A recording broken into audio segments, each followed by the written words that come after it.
You fire up the grill. You lay the steak down. You hear that hiss, that deep, satisfying sizzle, and you think, perfect. The juices are sealing in. Every chef says it, every recipe says it. Sear it first. Lock in the moisture, get that crust. But that hiss you just heard, that's the sound of the juice escaping, not sealing. Escaping, and the red liquid pooling on your cutting board after you slice? You've been calling it blood your entire life. It isn't. Your steak is hiding two secrets that even the most confident backyard griller has never questioned. Today, we uncover both. Welcome to Everyday Secrets, where ordinary things reveal extraordinary histories.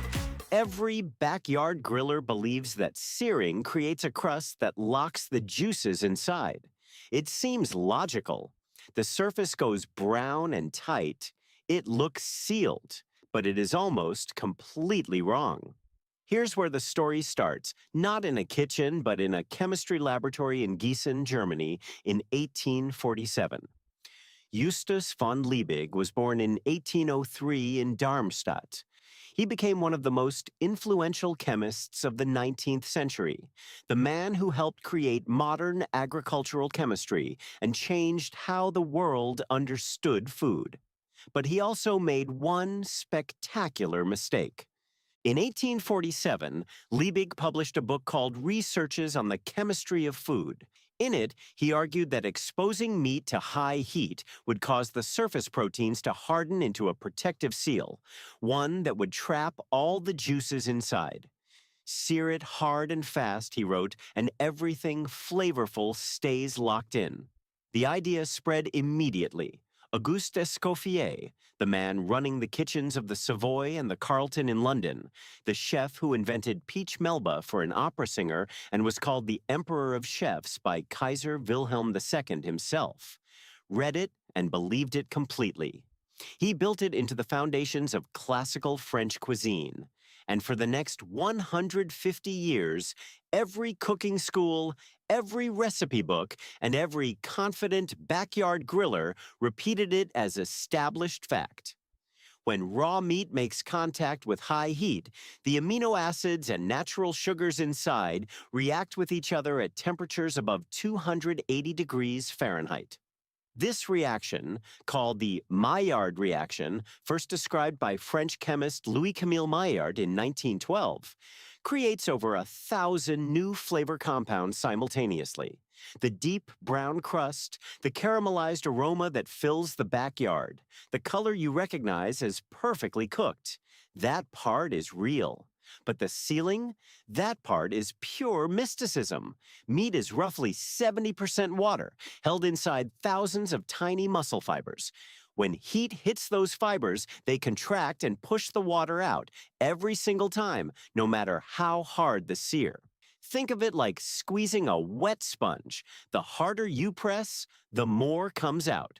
And that sizzle, the moment your steak hits the pan, that is water hitting a hot surface and evaporating. Your steak is telling you it's losing moisture, and you've been hearing it as success. But searing doesn't lock anything in. It never did. By 1930, a University of Missouri study had proven it. Steaks seared first actually lost more moisture.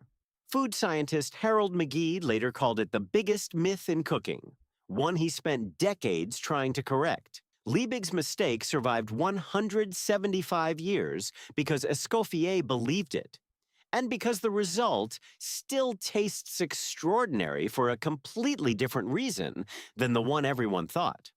We have been searing steak wrong for nearly 2 centuries, and it still makes the best thing on the table. But that is not the only secret hiding right there on your cutting board. Because that red liquid goes back to a story stranger than anything in that kitchen. One that starts with a word that sounds Italian, was shouted by Englishmen, and has never been what it seems. Look at that steak your butcher just handed you. There it is, that deep red liquid pooling at the bottom of the tray. Most people call it blood. Most people, if they're honest, find it unsettling enough to push the whole plate away. It isn't blood, not a single drop of it. Anyone who's ever seen real blood knows this isn't it. It's too thin, too watery. To understand what it actually is, you have to go back to Florence, Italy, in the summer of 1565.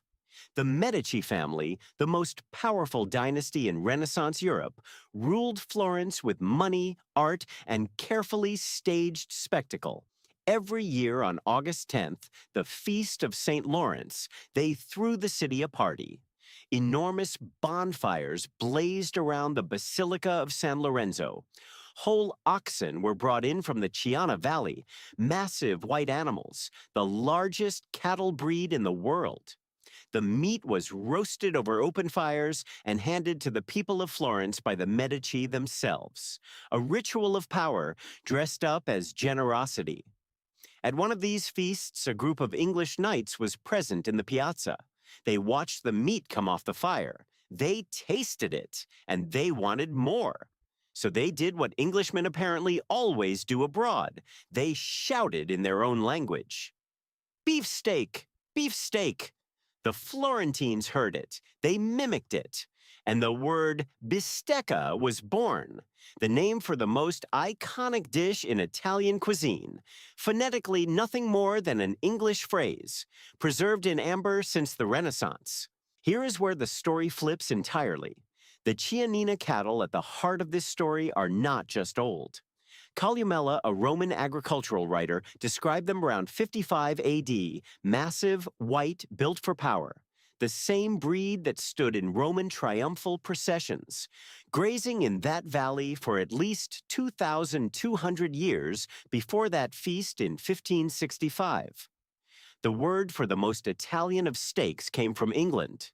The cattle that produce it were already ancient when Julius Caesar was alive. And the feast that created the name was organized by a family trying to keep a restless city loyal. Nobody planned any of that. Nobody designed it. It accumulated. But back to that cutting board and that red liquid that started this whole journey. That red liquid is not blood. What you are looking at is myoglobin, a protein inside muscle cells whose job is to store oxygen. It is why a turkey leg is darker than the breast, why whale muscle is almost black. The harder a muscle works, the more myoglobin it carries. And almost nobody knows this. The cherry red color you associate with fresh beef isn't even the meat's natural color. Unexposed to air, beef is purple. It only turns red when myoglobin reacts with oxygen, which is why supermarkets package meat in oxygen-rich environments. They are engineering the color you trust. What you have been calling blood your whole life is a protein that stores oxygen. It is the color of hard work, 2,200 years of it. The next time you lay a steak on a hot grill and hear that sizzle, you'll know you're not sealing anything in. You're triggering over 1,000 flavor compounds releasing at once. Discovered by a French doctor in 1912, built on a mistake a German chemist made in 1847, and perfected by a chef who never questioned either of them. That's not a mistake anymore. That's a backyard griller who knows exactly what they're doing. And the next time someone at your table wrinkles their nose at a perfectly good rare steak, you'll know exactly what to tell them. If this changed how you think about what's on your grill, hit the like button, share it with someone who thinks bistecca is an Italian original, and subscribe to Everyday Secrets for more hidden stories behind the things you never thought to question. Because the most ordinary things always have the most extraordinary histories. Which of these two surprised you more? Tell us in the comments.